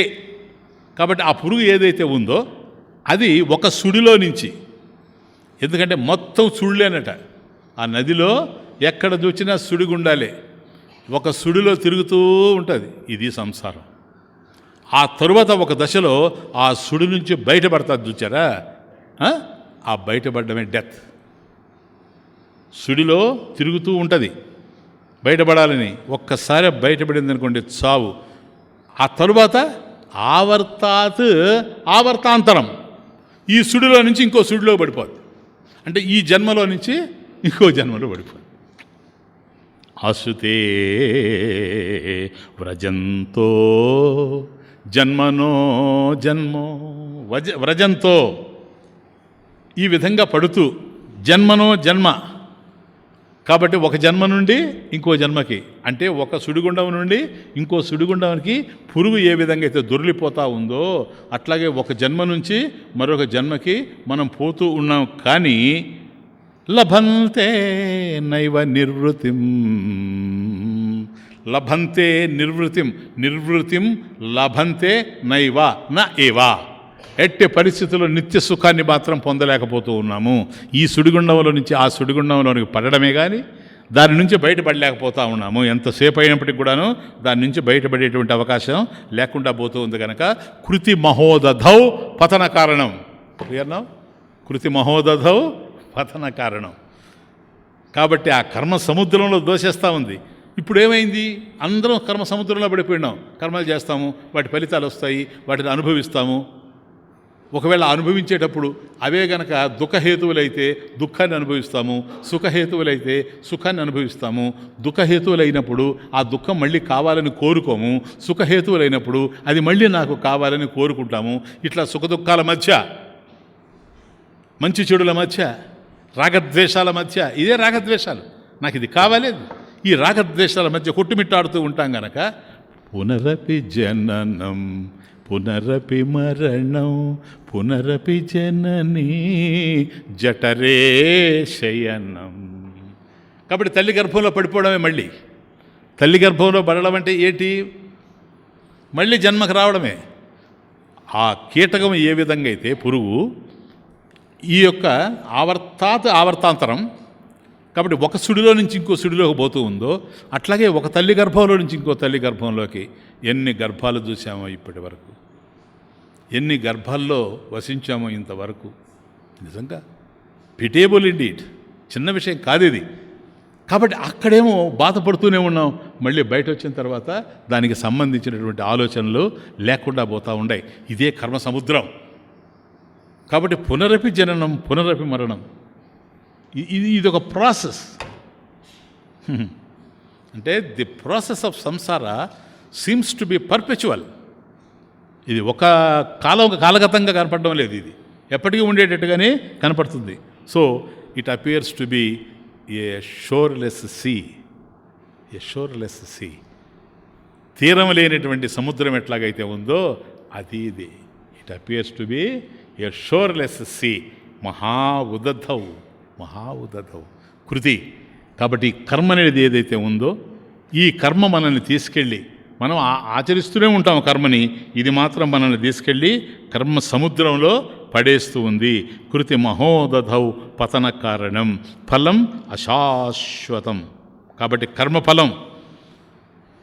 కర్మఫలం ఎప్పుడైనా కూడా నశించిపోయేటువంటిది, ఫ్రూట్స్ లాగా పెరిషబుల్. ఇది మనకు శాశ్వతమైనగా ఉండేటువంటిది కాదు. కాబట్టి కర్మ తిరిగి మనల్ని కర్మలో పడేస్తాం. ఇది సింపుల్. కర్మ ఫలితం వస్తుంది అని అనుకోవడం కన్నా ఇంకా సింప్లిఫై చేస్తే, కర్మ ఏం చేస్తుంది మనల్ని? మనం భ్రాంతులు అనుకుంటున్నాం కర్మ ఫలం ఇస్తుందని. కర్మ ఫలాన్ని ఇవ్వడంలే, కర్మ తీసుకెళ్ళి కర్మలో దోస్తూ ఉంది. ఆవర్తాంతరం. విద్యారాయణ స్వామి చెప్పినట్టు ఆవర్తాంతరం, ఒక సుడిలో నుంచి ఇంకో సుడిలోకి. కాబట్టి ఈ కర్మ చేస్తూ ఉన్నాం, ఈ కర్మలో నుంచి ఇంకో కర్మలోకి తీసుకెళ్ళి పడేస్తూ ఉంది. ఇది కర్మ సముద్రం. అంటే సమస్యని పరిష్కరించకపోగా దాన్ని ధృవపరుస్తూ ఉంది. అది అక్కడ ఇంకేమీ లేదు, బలపరిచేస్తూ ఉంది. సమస్యని బలపరుస్తూ ఉంది. తృప్త భవిష్యామి అని ఏదైతే అన్నాడో అదే జరుగుతూ ఉంది. ఇప్పుడు ఆ సమస్య పరిష్కారం కావాలి కదా నాయన. ఎక్కడొస్తుంది? కర్మ చేసే కొద్దీ ఆ సమస్య ఇంకా దృఢమైపోతూ ఉంది. అదేం తగ్గేటట్టుగా మనకెక్కడ కనిపించడం లేదు. కాబట్టి ఇది సంసార సముద్రము. కృతి మహోదధౌ. కాబట్టి కర్మఫలం ఇదే ఇట్లా పోతూ ఉంటుంది. ఇప్పుడు ఇంకొక టర్న్ తీసుకుంటే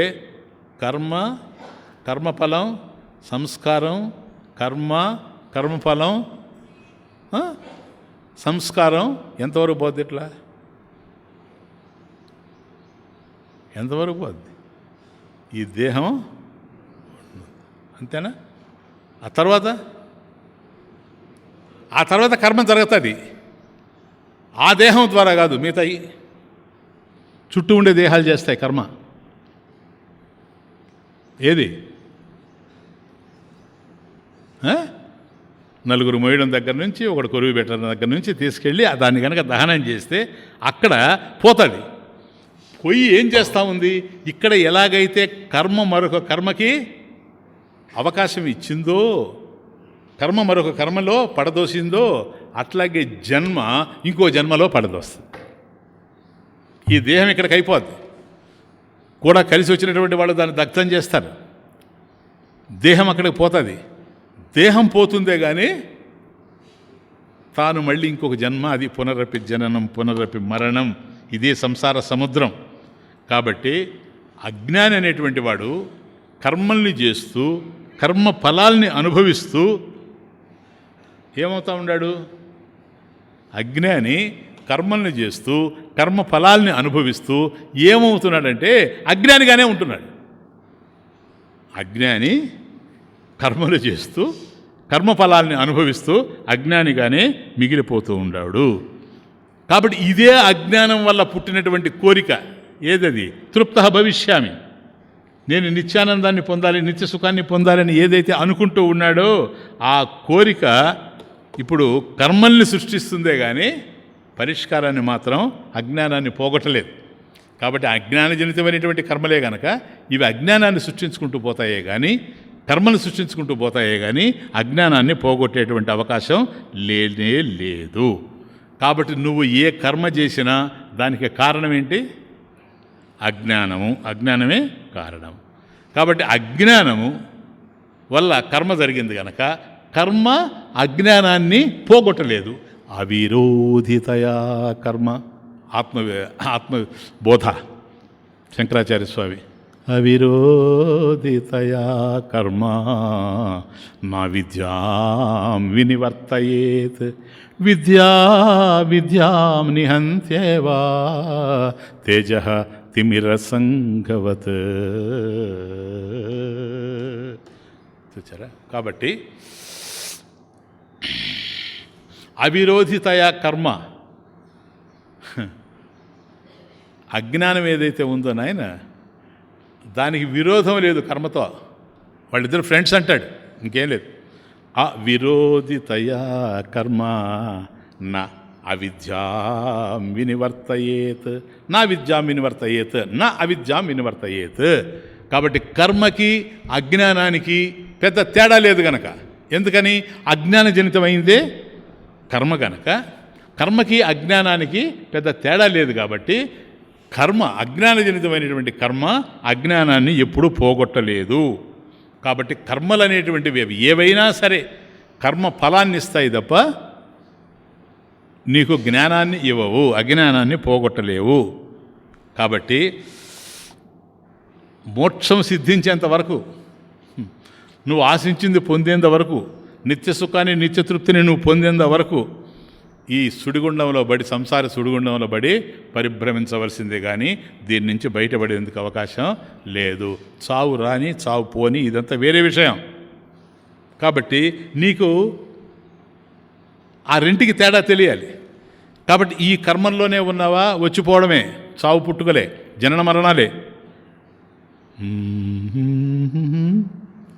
బ్రతుకేమిటి చావెవరికి తెలియదు, తెలిసి రాదు. బ్రతుకేమిటి. చూసారా? ఈ కర్మ సుడిగుండంలో పడిపోవడమే బ్రతుకు.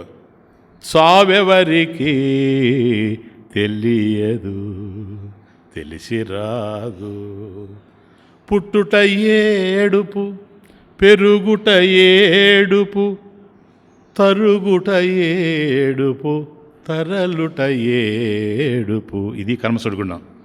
పుట్టుట ఏడుపు, పెరుగుట ఏడుపు, తరుగుట ఏడుపు, తరలుట ఏడుపు.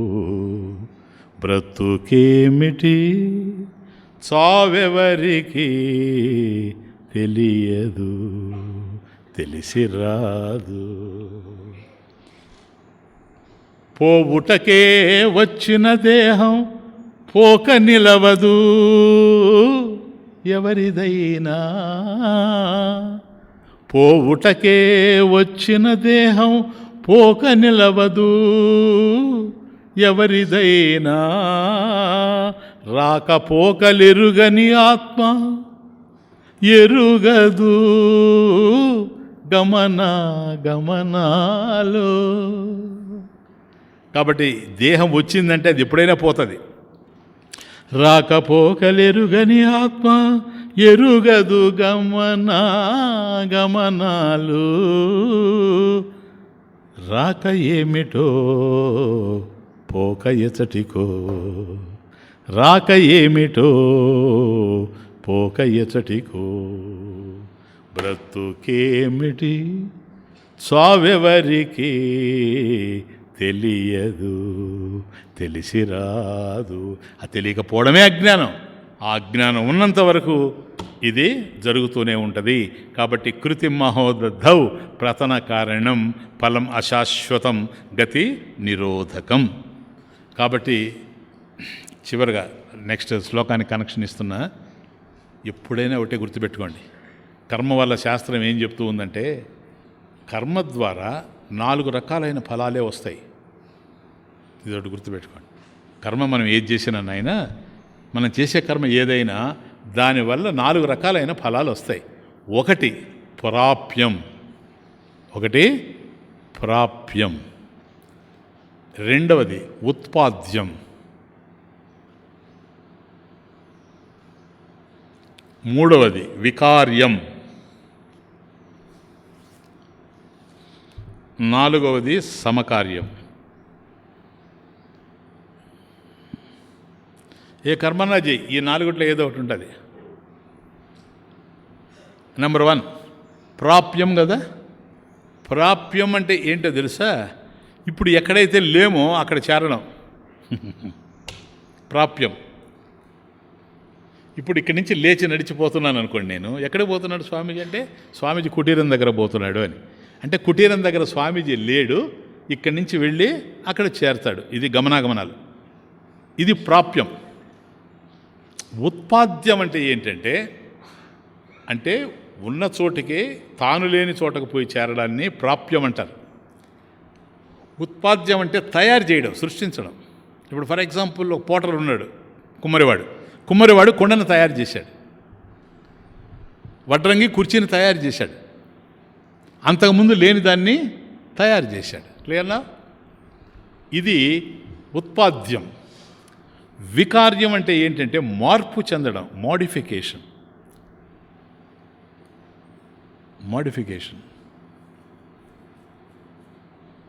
ప్రాప్యం, ఉత్పాద్యం, వికార్యం.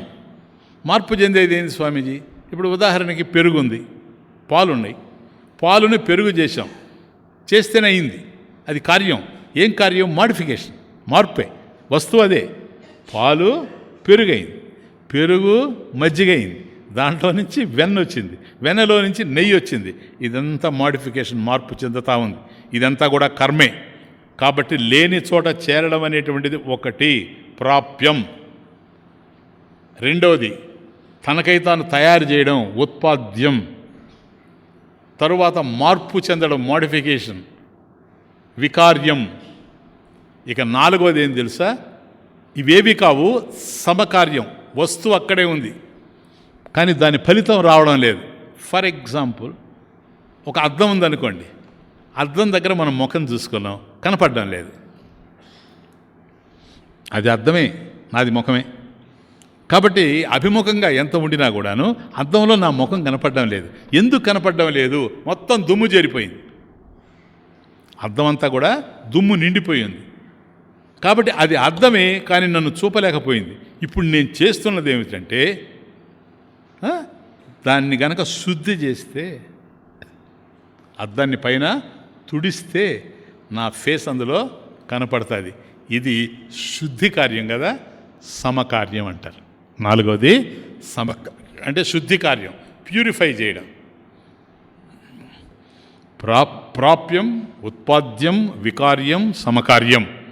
ఈ 4 కర్మల ద్వారా వచ్చేటువంటి ఫలితాలు ఏనాయనా?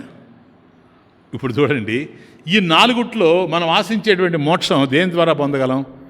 ప్రాప్యమా, ఉత్పాద్యమా, వికార్యమా, సమకార్యమా? 5వది లేదు. మీరు కావాలంటే బాగా ఆలోచించుకోండి. ఈ 4 ఉండేది. ఏదైనా ఈ 4 కిందకే వస్తాయి. శాస్త్రం అంతా పటిష్టంగా చెప్పింది విషయాన్ని. కాబట్టి లేని చోటకు పోవడానికి అది మోక్షం కాదు. ఎందుకని? మోక్షం అంటే అంతటా ఉండేది, అనంతం. కాబట్టి ప్రాప్యం కిందకి రాదు. ఉత్పాద్యం, దాన్ని కొత్తగా తయారు చేసేది లేదు కుండలాగా. ఎందుకని? నువ్వు గనక ఇప్పుడు తయారు చేస్తే నిన్న లేదని అర్థం. నిన్న లేకుండా ఇప్పుడు వచ్చింది, మోక్షం అయ్యేందుకు అవకాశం లేదని అర్థం. కాబట్టి ఒకవేళ ఈరోజు నువ్వు తయారు చేసినా కూడా రేపు లేకుండా పోతుందని అర్థం. కాబట్టి నిన్న లేకుండా ఉండి రేపు లేకుండా పోయేది ఈరోజు ఉండినా కూడాను అది అనంతమయ్యేందుకు అవకాశం లేదు కనుక ఉత్పాద్యం ఏదైతే ఉందో అది కూడా మోక్షం కాదు. వికార్యం అంటే ఇప్పుడు మనం ఊరికి ఎగ్జాంపుల్ నేను ఇచ్చాను, అద్దం మీద దుమ్ము పడిపోయింది, నీ ముఖం కనపడడం లేదు. కాబట్టి అద్దం ఒకటి దుమ్ము ఒకటి రెండు ఉంటే, కానీ అనంతమైనటువంటి వస్తువులో రెండో వస్తువు లేదు, ద్వితీయం లేదు, అది అద్వితీయం. కాబట్టి రెండవది లేనప్పుడు దాన్ని మనం సృష్టించడం లేము. లేని చోటకి చేరడం కాదు ప్రాప్యం, లేని దాన్ని సృష్టించడం కాదు ఉత్పాద్యం, మార్పు చెందడం కాదు మార్పు చెందడం కాదు. ఎందుకని? వికార్యం. ఏది ఆ పెరుగులాగా, పాలు పెరుగు అయినట్టుగా, నెయ్యి అయినట్టుగా ఇట్లా కాదు. ఎందుకని? అది మార్పు చెందేదైతే మార్పు చెందేది నశించిపోద్ది. నెయ్యి తయారైపోయిన తర్వాత మళ్ళీ నాకు పాలు కావాలంటే పాలు రావు, ఎందుకని? మార్పు చెందిపోయింది కనుక. కాబట్టి అనంతమైనటువంటి ఆత్మ కూడా కనుక అలాంటిదే కనుక అయ్యేటట్లయితే దాన్ని పొంది కూడా ఉపయోగం లేదు, ఎందుకని పొందినా లేకుండా పోద్ది. వికార్యం కనుక, మాడిఫికేషన్ కనుక, అట్లాంటి మాడిఫికేషన్కి అవకాశం లేదు. ఇంకా మిగిలింది ఏంటి? సమకార్యం అంటే ఏంటి? శుద్ధి కార్యం అంటే శుద్ధి చేయడం. అది అశుద్ధం కాదు సార్, నువ్వు శుద్ధి చేయడానికి. ఆత్మ అశుద్ధం కాదు, పరిశుద్ధం, నిత్య శుద్ధం. దాన్ని శుద్ధి చేయలేవు. కానీ ఈ నాలుగుట్లో ఇంతకన్నా నీకేమీ లేదు. ప్రాప్యం లాభం లేదు, ఉత్పాద్యం లాభం లేదు, వికార్యం లాభం లేదు, సమకార్యం ఒకటే ఉంది, శుద్ధి కార్యం ఒకటే మిగిలింది. దేన్ని శుద్ధి చేయాలనే ప్రశ్న వచ్చినప్పుడు ఆత్మను శుద్ధి చేయడం కాదు, అజ్ఞానం అనేటువంటిది బుద్ధిలో ఉంది కనుక బుద్ధిని కనుక శుద్ధి చేస్తే ఆ శుద్ధ జరుగుతుంది కదా. ఏది? అద్దం మీద ఉండేటువంటి మురికినంతా నువ్వు తీసేసావు నాయన, ఇప్పుడు నీకు కనపడుతుందా లేదా నీ ఫేస్? అది సమకార్యం. అక్కడ నేను సృష్టించడం లేదు, బాగా అర్థం చేసుకోండి. నా ముఖాన్ని అద్దంలో సృష్టించడం లేదు. అద్దంకి ఏదైతే మలినం అంటుండిందో ఆ మలినాన్ని తొలగించేశారు, సమకార్యం. కాబట్టి బుద్ధిలో ఉండేటువంటి అజ్ఞానాన్ని కనుక తొలగిస్తే ఎట్లా? జ్ఞాన వృత్తి వల్ల, ఈ తర్వాత చెప్తాను. జ్ఞాన వృత్తి వల్ల అజ్ఞాన వృత్తి పోతుంది. ఇంతకుముందే మీకు చెప్పాను. కాబట్టి జ్ఞాన వృత్తి ఇదంతా అదే, ఇప్పుడు జరిగేటువంటి ఉపన్యాసం అంతా అదే. జ్ఞాన వృత్తిని క్రియేట్ చేస్తున్నాం, ఇది అజ్ఞాన వృత్తిని తొలగిస్తుంది. తొలగించిన తర్వాత నీకు నీవుగా ఉంటావు. కాబట్టి కర్మల్ని ఆచరించకుండా మనిషి ఉండలేడు. నేను ఆపుతున్నా, కనెక్షన్ చూడండి. కర్మల్ని క్షణం కూడా ఆచరించకుండా మనిషి ఉండలేడు. నహి కచ్చిత్ క్షణమపి జాతు తిష్టత్య కర్మకృత్. కర్మ చేయకుండా ఒక్క క్షణం కూడా ఉండేందుకు అవకాశం లేదని 3వ అధ్యాయం భగవద్గీత. కాబట్టి కర్మ చేయకుండా ఉండలేడు. ఒకవేళ కర్మని ఆచరించి ఫలితాలు పొందినా లాభం లేదు. ఏమన్నా? ఎందుకని? కర్మఫలం అనిత్యం గనక. కర్మ చేయకుండా మనిషి ఉండలేడు. కర్మ చేసి ఫలితాలని పొందినా కూడా సాధించేది ఏమీ లేదు. ఈ కర్మ నుంచి కర్మలోకి పోతాడు, ఆవర్తాంతరం. కాబట్టి ఈ కర్మ సుడిగుండం నుండి బయటపడేది ఎలా? ఈశ్వరార్పితం నేచ్చయా కృతం.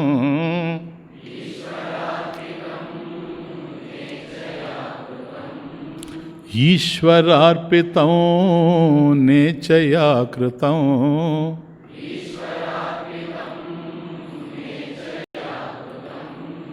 చిత్తశోధకం ముక్తి సాధకం. చిత్తశోధకం ముక్తి సాధకం. ఈశ్వరార్పితం నిశ్చయా కృతం.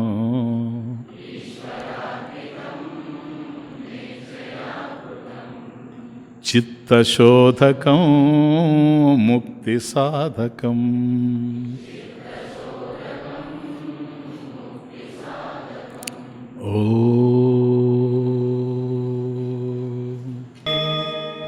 ఓం పూర్ణమదః పూర్ణమిదం పూర్ణాత్ పూర్ణముదచ్యతే పూర్ణస్య పూర్ణమాదాయ పూర్ణమేవావశిష్యతే. ఓం శాంతి శాంతి.